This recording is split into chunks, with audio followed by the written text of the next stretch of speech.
In the beginning, there was only darkness, drifting dust, and silence. From that silence, a spark was born. Worlds formed, oceans boiled, lightning split the skies, and slowly, over endless ages, a living planet awakened. For millions of years, giants ruled the earth. Monsters of scale and claw walked beneath alien skies, until one day, the heavens fell, the world burned, and their time came to an end. Ice followed, endless winter. Across frozen plains, great mammoths roamed, hunted by silent predators, with teeth like blades. And still, life endured. Then came us, small, fragile, curious. We learned fire, we learned to dream. We painted our stories on stone walls, long before we ever carved them into history. From scattered tribes rose mighty civilizations. We raised monuments to gods and kings. We built cities from dust and carved our beliefs into the very bones of the earth. Villages became towns, towns became cities. Brick by brick, age by age, the world began to take the shape we know today. But our story is not only one of creation, it is also one of conflict. From spear and shield to gunpowder and machines of iron, humanity has always struggled with the world and with itself. Long before science, we filled the unknown with legends. We saw gods in the storms, monsters in the forests, and spirits in the shadows beneath the world. Myth was how we explained the unexplainable, how we gave shape to fear and meaning to mystery. And even now, some say the world still keeps its secrets, deep in dark forests, beneath the surface of still lakes, in places where the light fades and imagination takes hold.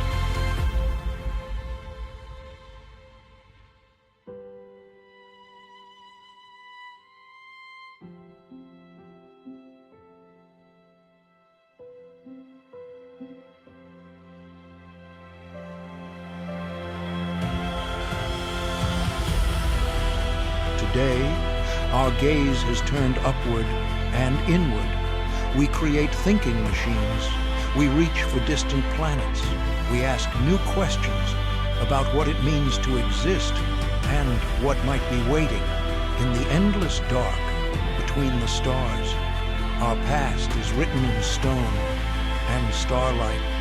Our future is unwritten, and the greatest mysteries may still lie ahead. This is the story of where we came from, what we fear, what we dream, and what may come next. Welcome to Origins and Oddities.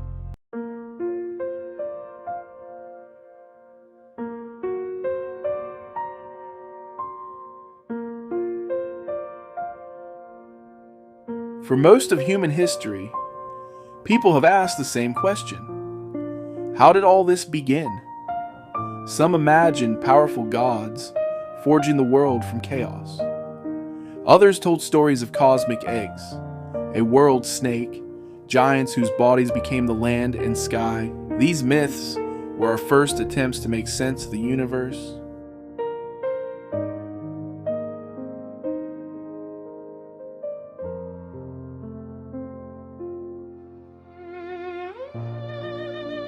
Today, we have a different kind of story, not one passed down by legend, but pieced together from evidence, from ancient rocks, starlight, and the fossils locked deep beneath our feet. It's the story of how Earth, life, and eventually, we came to be. Around 4.5 billion years ago, our solar system began as a swirling cloud of gas and dust around a young sun. Gravity pulled that material together into clumps.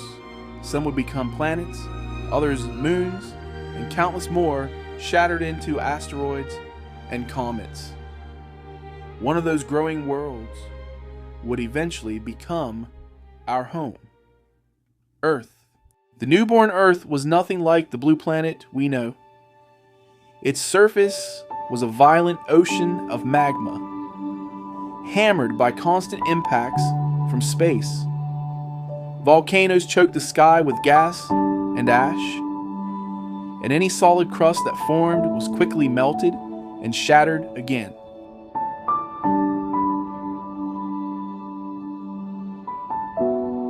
Over millions of years, the planet slowly began to cool. Water vapor in the atmosphere condensed and fell as rain. Not for days or a few years, but for millions of years. Those endless storms filled the low places, and the first ancient oceans of Earth were born.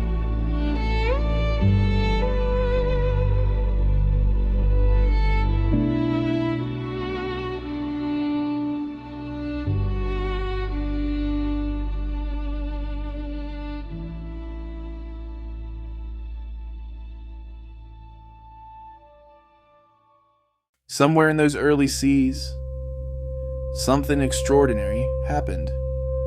Simple chemistry crossed the threshold into biology. The first microscopic life appeared. Tiny cells, too small to see, but powerful enough to change the world forever.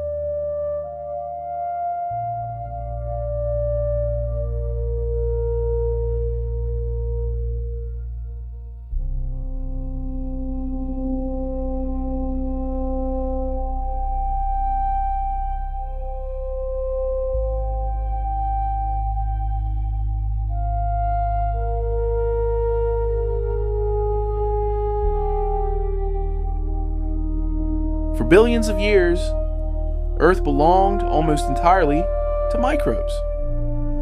Some of them began to use sunlight for energy, releasing oxygen as a byproduct. Slowly, that oxygen started to build up in the oceans and the air, turning a hostile planet into one that could support more complex life. Oxygen was toxic, but over time, it became one of the most important ingredients for complex biology. The air we breathe today, and the energy that powers every animal body, began with these ancient microscopic pioneers. But evolution has never followed a straight, gentle path. At times, Earth staggered through disasters, including episodes when ice may have crept almost to the equator. Yet life endured, clinging on in pockets of open water and warmth. Eventually, new kinds of organisms appeared, soft-bodied, strange, and unlike anything alive today. They sprawled across the seafloor like living quilts and fronds, early experiments in building larger, multicellular bodies. But these were just the opening act.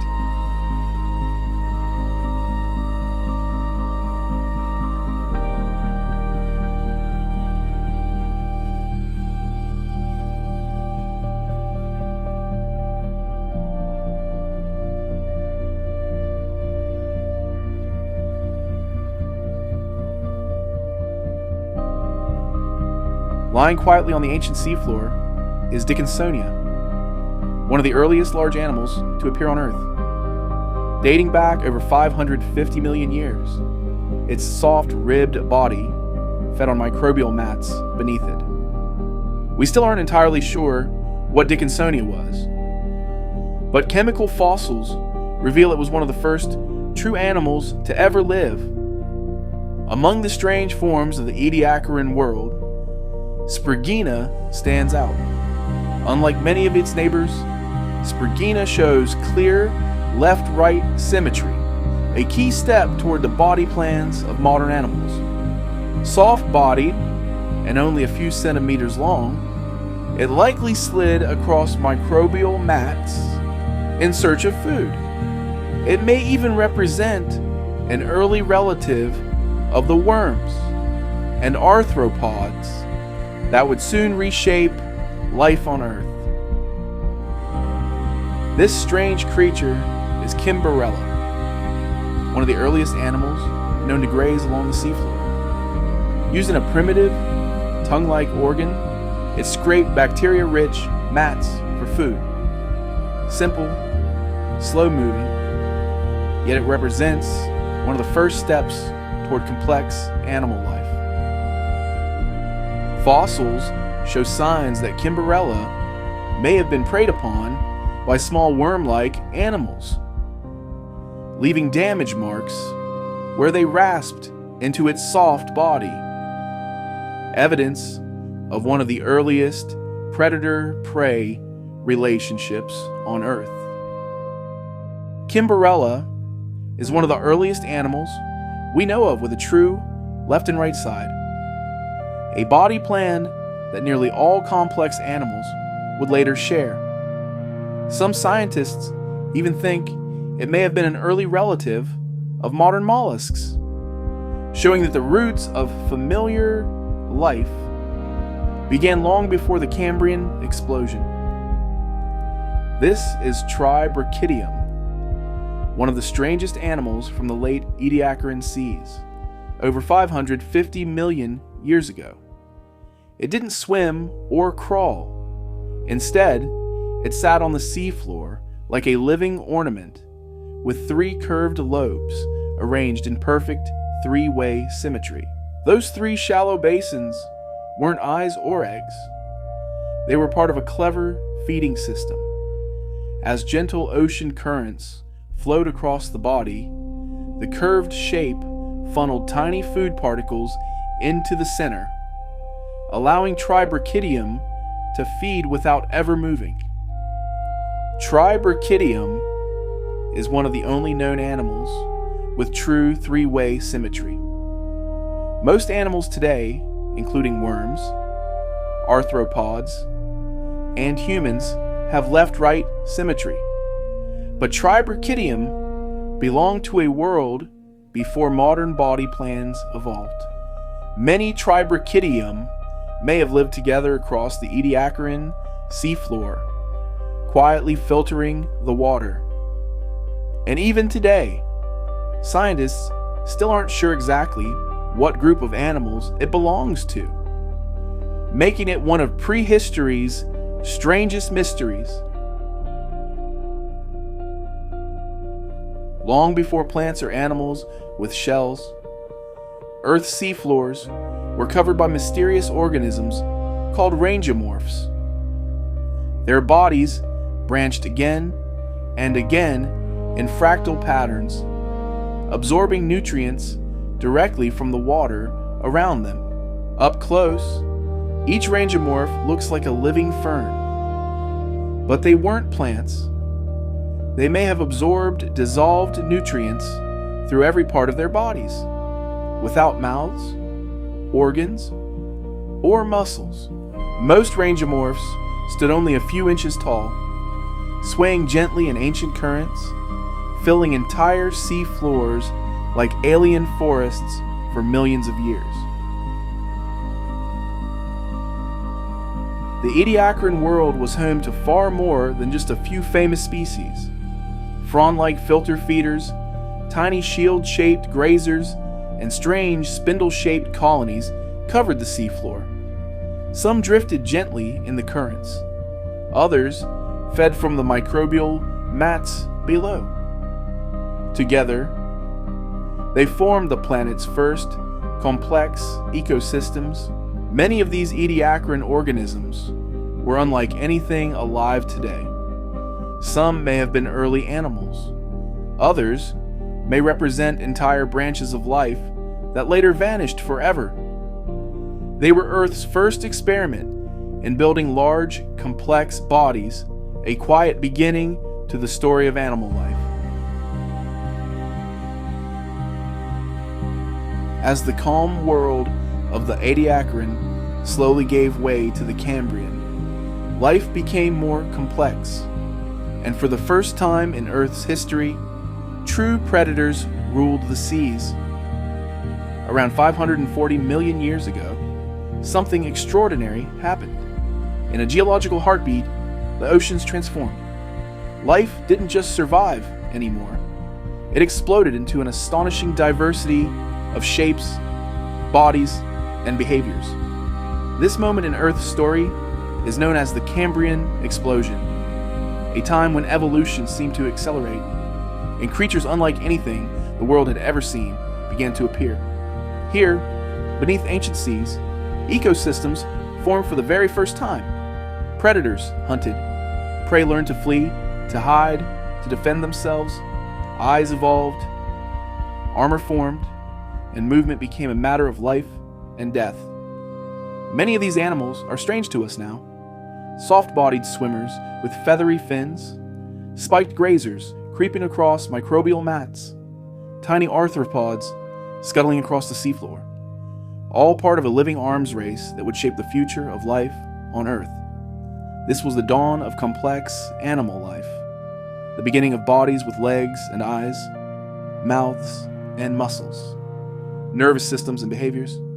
From these oceans would one day emerge everything we recognize: insects, fish, reptiles, birds, mammals, and eventually us. But here, in the Cambrian, the world was still young, alien, and full of possibility.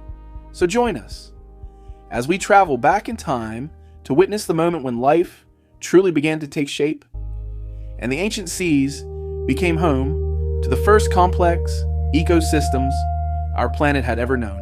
521 million years ago, the world beneath the waves changed forever. Life that once drifted silently across the sea floor was suddenly joined by something new. Creatures with eyes, legs, and armor. These were the trilobites, among the first animals to truly walk the ocean floor, and they would thrive for more than 270 million years. A trilobite's body was a masterpiece of early evolution.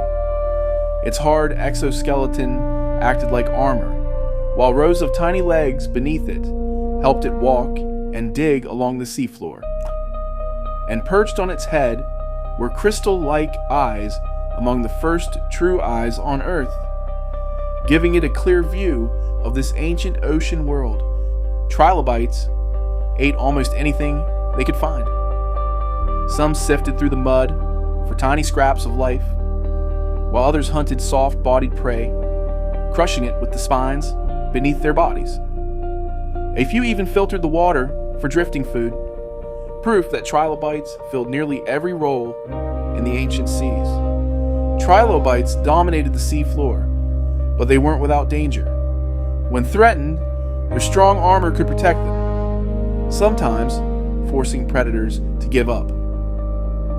Trilobites were protected by a hard mineral shell, almost like armor. When threatened, many species curled into a tight ball to shield their soft legs. Like modern arthropods, they also molted as they grew, shedding their shell. After molting, their new armor was soft for a short time, leaving them vulnerable until it hardened again.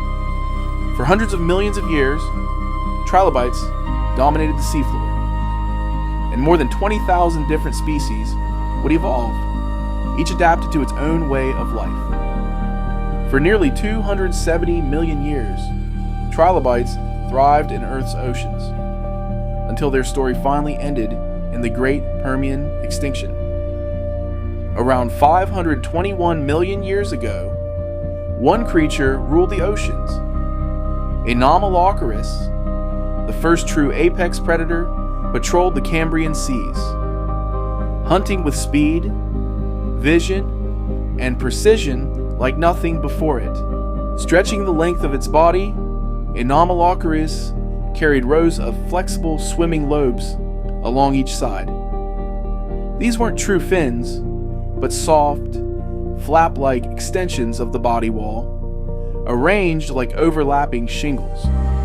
Each lobe beat in a smooth wave from front to back, creating lift in the water, much like the wings of a manta ray. At the rear, a broad tail fan helped stabilize and steer the animal, allowing it to bank and turn with remarkable agility for its time. Together, the swimming lobes and tail form one of the earliest examples of efficient underwater propulsion in the animal kingdom. Fossil evidence and computer modeling show that Anomalocaris swam using smooth, wave-like ripples along its side lobes, gliding efficiently through the water rather than sprinting constantly. Most of the time it cruised at a steady, energy-saving pace, but when prey appeared, it could surge forward in quick bursts, using its tail to steer and the flexible body to maneuver.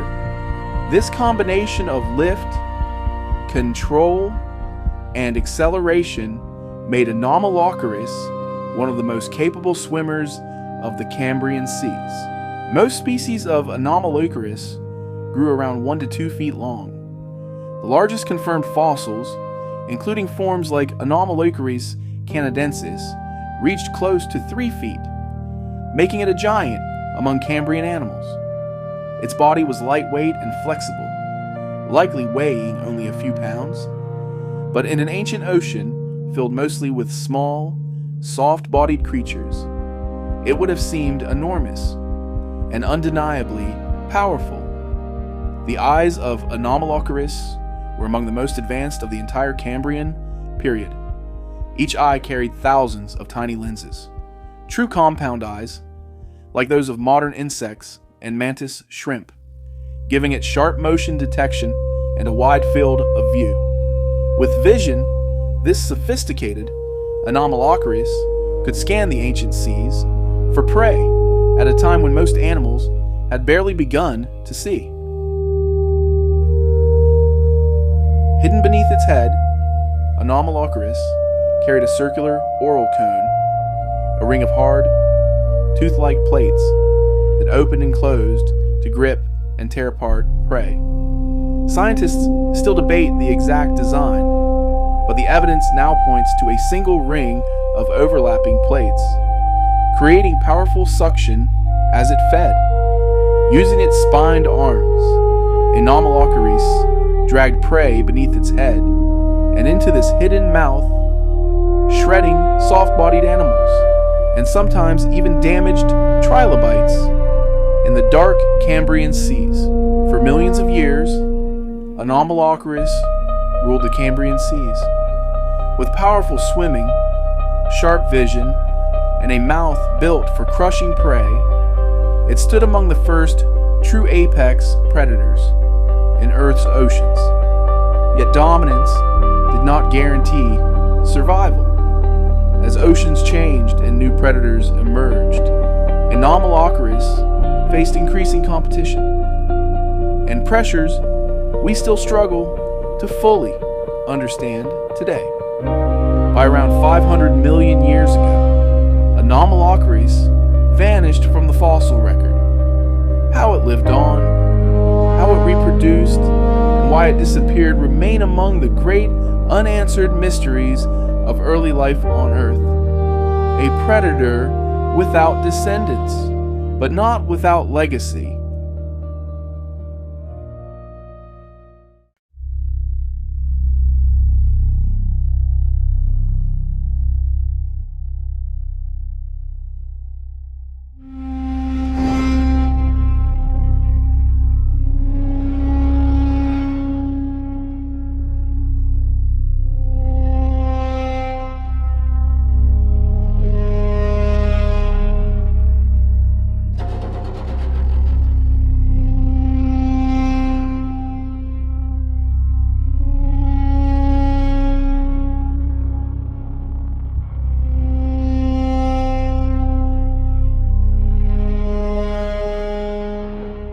I feel it in the dark below.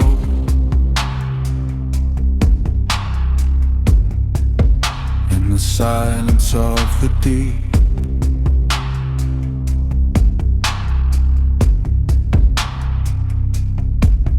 No footsteps, no sound, but something knows I'm here.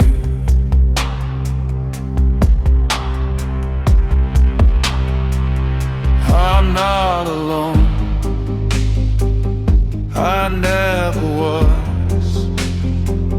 Eyes in the water, watching me. I'm not alone, I never was. Eyes in the water, watching me.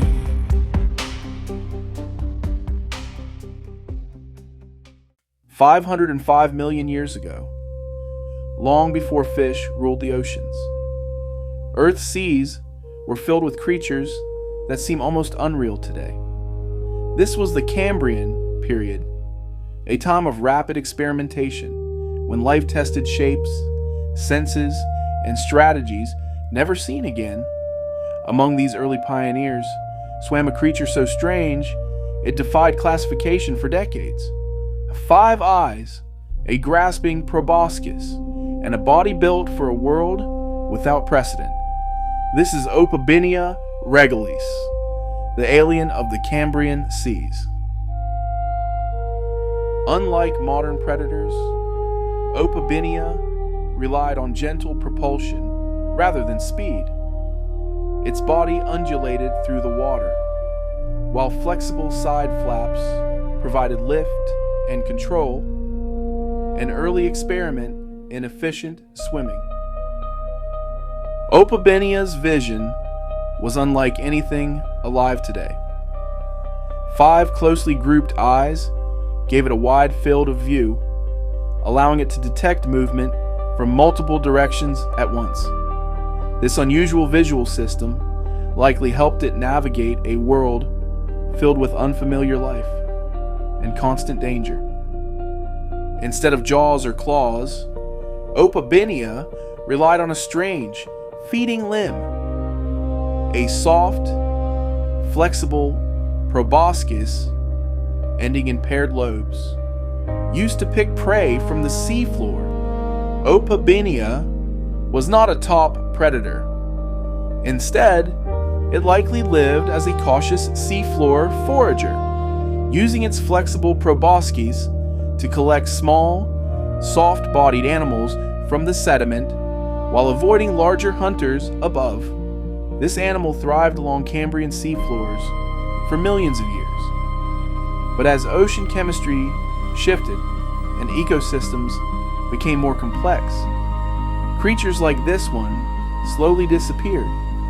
By the Middle Cambrian, it had vanished from the fossil record, not in a single catastrophe, but through gradual ecological change.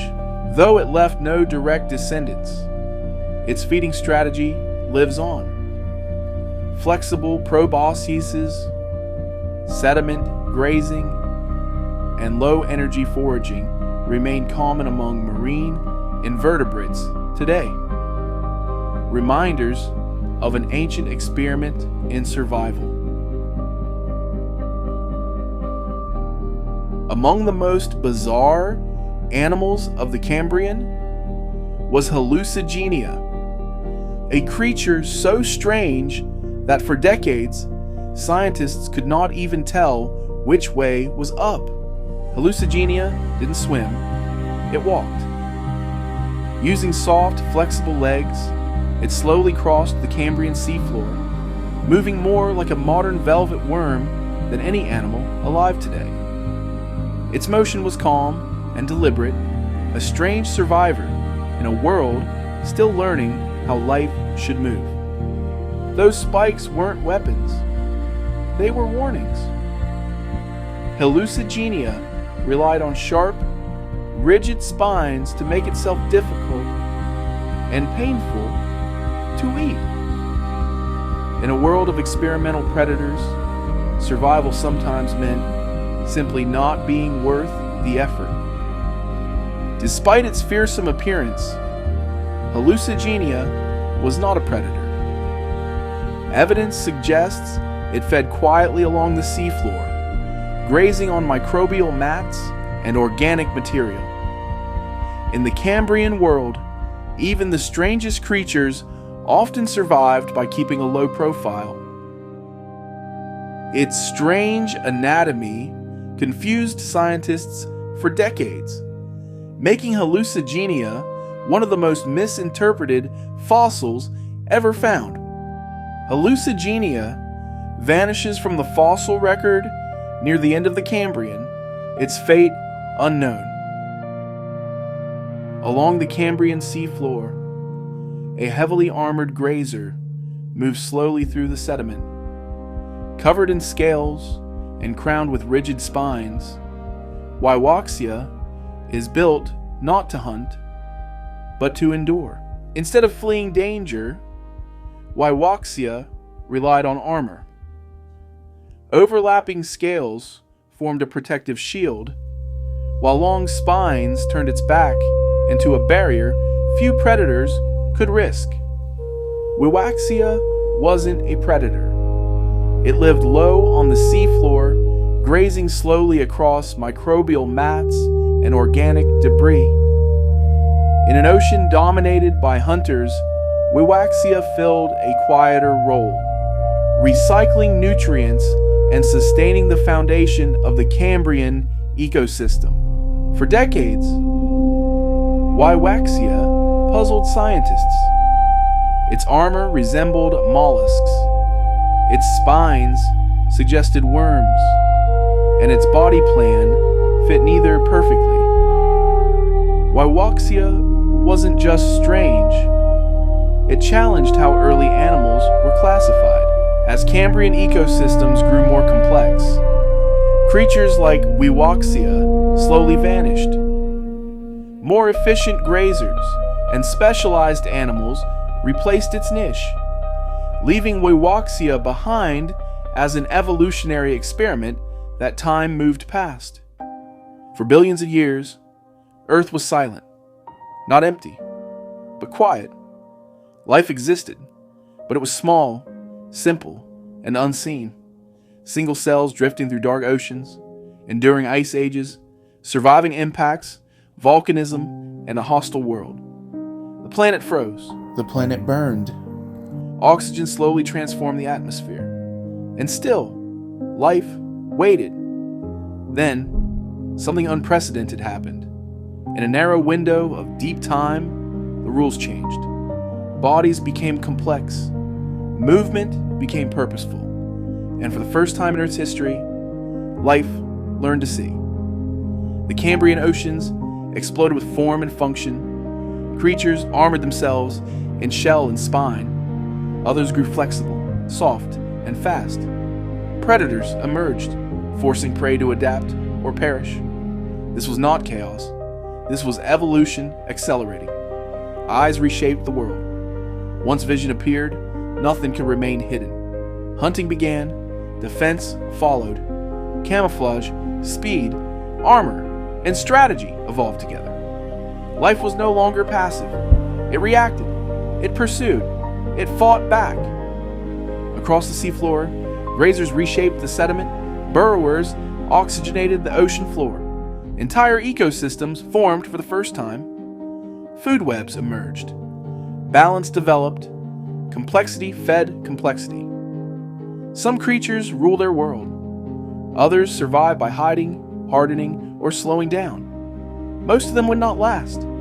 But extinction was not failure. It was experimentation. The Cambrian was nature testing every possible design. Some forms were strange. Some were elegant. Some were terrifying. All of them mattered, because from these early oceans came the blueprint of life. The ancestors of insects, of crustaceans, of vertebrates, of everything that would one day crawl, swim, walk, or fly. The Cambrian Explosion was not the beginning of life. It was the beginning of animals. And yet, it did not last. Oceans changed. Chemistry shifted. Competition intensified. Many of the most iconic Cambrian creatures vanished forever, but their legacy endured. Every modern ecosystem traces its roots back to this moment. Every predator and prey relationship. Every nervous system. Every eye that opens to the world. The Cambrian did not end in silence. It ended in transition. Life moved forward into new oceans, new forms, and new ages. What followed would be no less dramatic. The rise of reefs, the conquest of land, the age of giants, mass extinctions, recoveries, reinvention. From these ancient seas, The future was written, not in certainty, but in possibility. This was Earth's first great experiment in complexity. A moment when life dared to become something more. And it succeeded. The story does not end here. It has only just begun. Next time, the world changes again.